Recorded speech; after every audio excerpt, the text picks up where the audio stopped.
За красивыми речами о вреде производства, опасности мирного атома и безответственности водителей на дорогах люди часто забывают об одной из главных угроз – полиэтилене. В этой связи состоялся круглый стол, где инициаторами было предложено ввести запрет на ввоз и производство полиэтиленовых пакетов по всей стране. Подробности у Даяны Наби. У меня в руке полиэтиленовый пакет. В его составе свинец, клей, краска и многие другие неприятные для организма вещества. Хранение пищи в полиэтилене несет смертельную опасность. Еще одно свойство пакета – это то, что он не разлагается. Перерабатывать его очень дорого, а при сжигании в атмосферу выделяются канцерогены, что в общем пагубно влияет на экологию.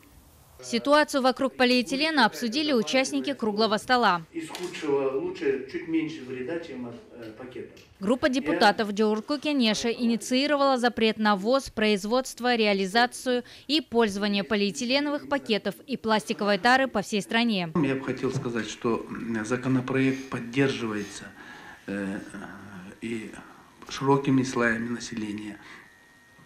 Вопрос давно уже назрел. В мировой практике есть страны, уже перешедшие к запрету. Мы, как государство с будущим туристической отрасли, с прекрасной экосистемой, с прекрасными природными условиями, то, что нам дала природа и дано, мы должны сохранить. К сожалению, наша страна осознала это слишком поздно. В Евросоюзе с начала нулевых поднимают налоги на производство полиэтиленовых пакетов.